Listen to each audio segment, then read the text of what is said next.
You can reach your co-workers, you can reach the animals around you, you can reach the plants around you. You can also transmit a powerful energy. A lot of it has to do with action, but not all. Some has to do with holding energy and holding a space. Every night when I go to sleep, I think about all the humans in the world, and I hold humanity in my arms. As I'm falling asleep, I just hold humanity in my arms. And I just wish for its healing, wish for its well-being, wish for its awakening. Pray for it and hold a space for it, and not just wish, but believe. I believe in humanity. Do you? Do you believe in humanity? If not, find your faith. It's not going to happen without your belief in your faith and the ability of humanity to transcend its challenges. Right now, humanity is in a make it or break it stage. Humanity is in a moment of evolving to the point where it takes responsibility for what it creates. What we're seeing is a perfect example of not taking responsibility for what's being created. This is why all the things are the way that they are right now. So trust in it. Trust in all the conspiracies and all the bad things that are happening and all the injustices and all of this. Trust in it, because it's a catalyst for evolution. It's a catalyst for evolution. Humanity doesn't grow if it's just all happy and joy and it doesn't have any real challenges. You grow when there's challenges, right? Well, this is the same way it is for the mass consciousness, the same way it is for humanity. And so trust in that. Let that be okay. Don't wish for anything to be really different than it is, at least in this growth and evolution process. It's perfectly fine. Now what you can do is pray for humanity's awakening, pray for humanity's healing, pray for humanity to discover its power. Humanity has a lot of power. The 1%,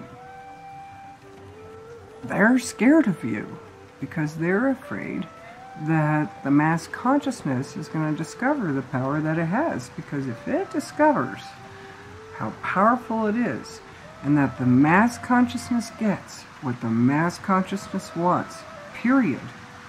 The mass consciousness is a force to be reckoned with, and it's a law of the universe that the mass consciousness gets what the mass consciousness wants.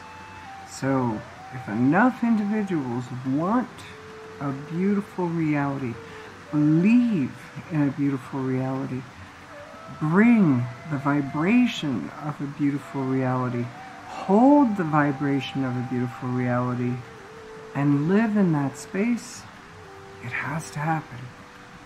It has to happen. There's no two ways about this. So, let's get to work. 007 of love. And download your divine directions. Get ready, angel, to hold your space in this world and change the world and choose yourself. Don't wait for someone to choose you. Choose yourself and have the power to change the world that your consciousness has.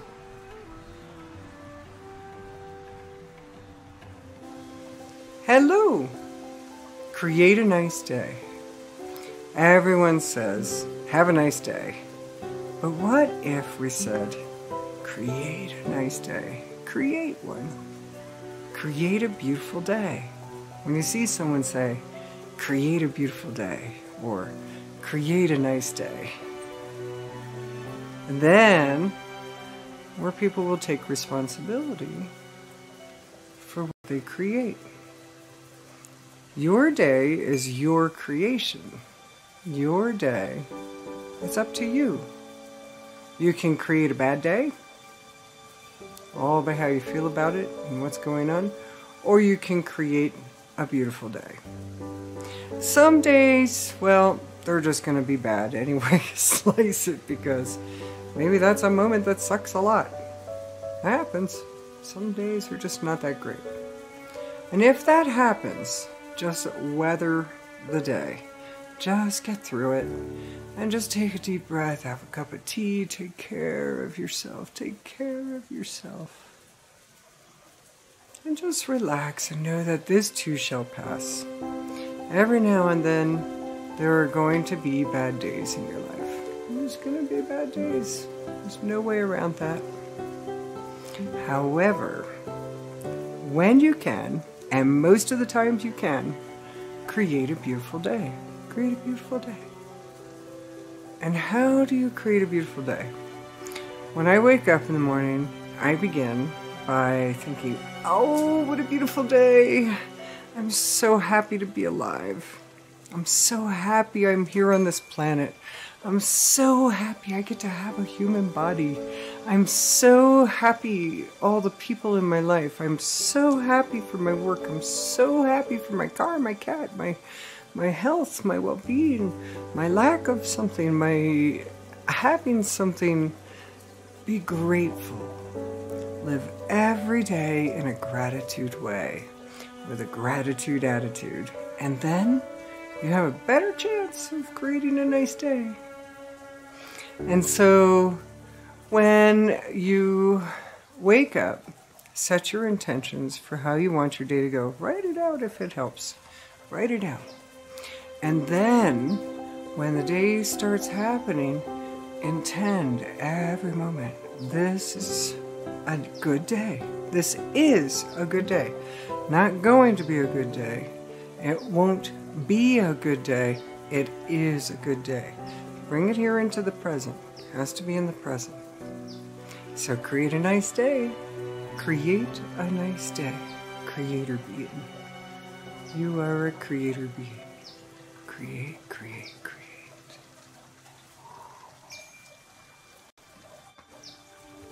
When is it time to surrender? Some people say take action. Other people say surrender. And there's a time for both. It's true. There's a time for both. But when is the time for which one? How do you know when to surrender and when to take action and when to keep plowing ahead and not take no for an answer? This is an individual case, obviously. There's no one answer that fits all. However, one way to know is how your heart feels. How does your heart feel if you surrender in that moment and just let what is be? If what is, how do you feel? Does your heart feel light enough about that? Is there a relief? Is there a release? Is there a relaxing? A happiness? What does your heart feel if you were to continue to take action? If you were to plow ahead and say, no, I'm not dropping off this dream of mine. I'm not stopping. I'm going to bulldoze ahead. Feel the guidance coming through your heart. Your heart is the one that knows. Your heart is the wisest one in the bunch, you know. The mind is the dumbest one. And so let yourself feel this heart, feel these emotions, feel the guidance that's here. Let your heart tell you what is the right thing to do. Don't make decisions with your mind. Don't make decisions with logic. Don't make decisions with what you think is supposed to happen. Make decisions with this heart. This heart is the one that knows. This heart, right here. This is the one that knows. So trust the wisdom of the heart. It'll be lighter. It'll be happier. It'll be freer. It'll feel a sense of release if it's the right thing to do. If it's not the right thing to do, if it's not the right choice, it's going to feel heavy. It's going to feel like, oh, do I have to? It's going to feel resistant. That's how you know what the right choice is. So, listen to the heart, not the mind. And you've heard this a lot, but maybe you haven't known how to do it.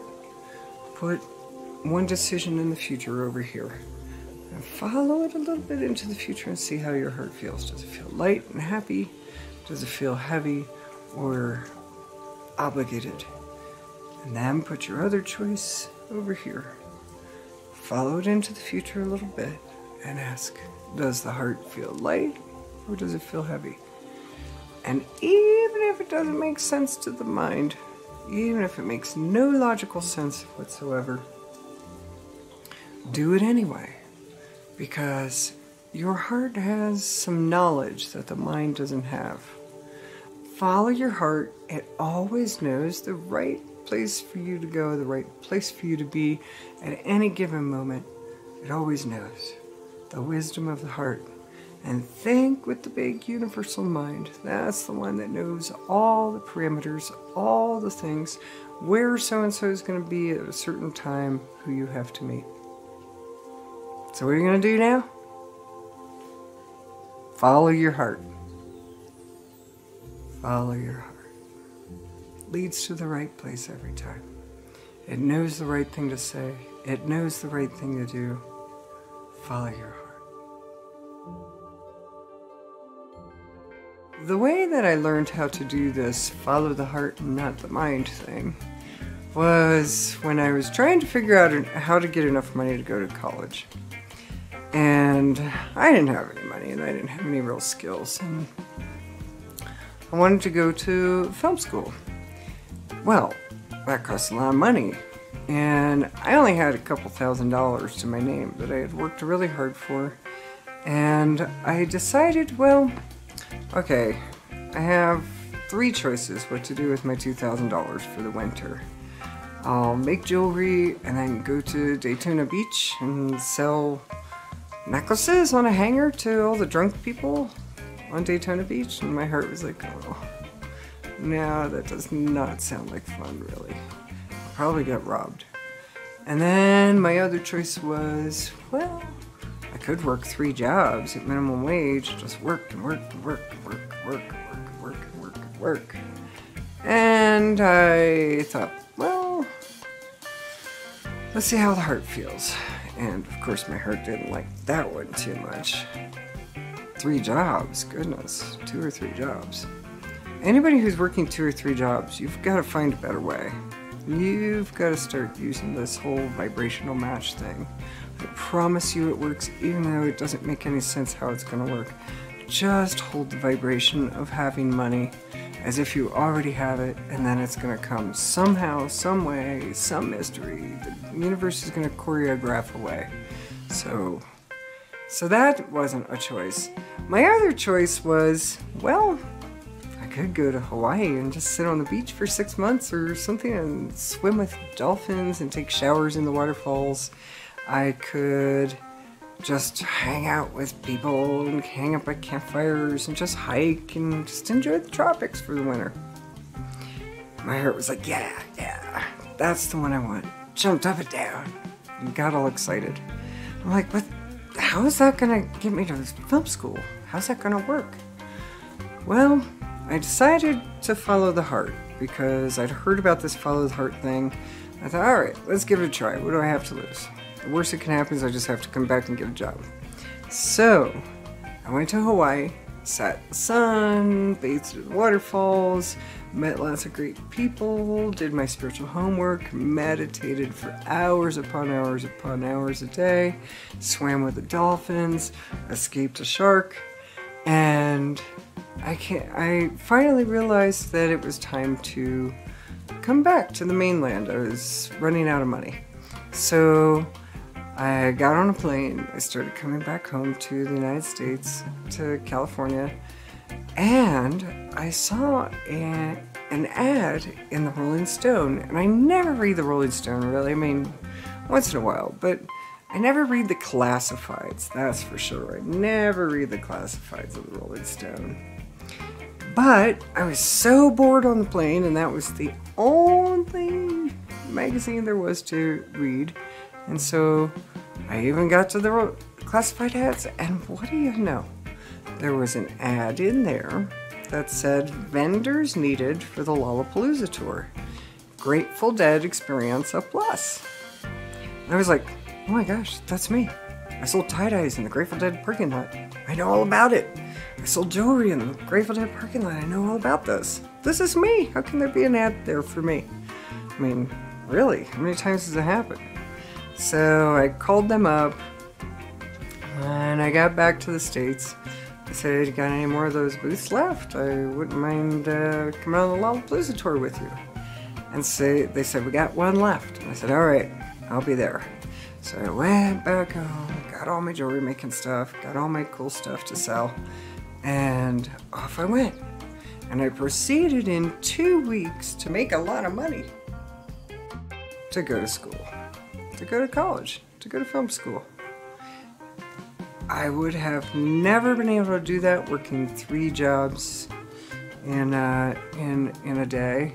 I would have never been able to do that by trying to sell necklaces to drunk people on Daytona Beach during spring break. I would have never been able to do that if I hadn't been in the right place at the right time.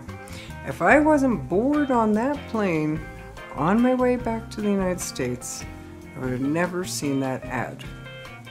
And so follow your heart. It puts you in the right place at the right time with the right people. And doing my spiritual homework in Hawaii didn't hurt at all either, because I meditated a lot, I worked on a lot of stuff, I did my spiritual homework. Your spiritual homework is the shortcut. Don't forget to do your spiritual homework. And so follow your heart. It always knows the right place for you to go, the right place for you to be at any given moment. It always knows. The wisdom of the heart.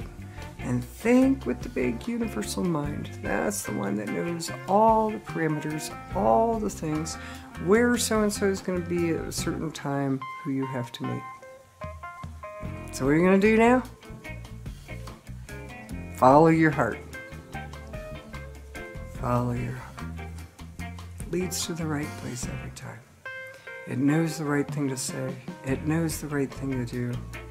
Follow your heart.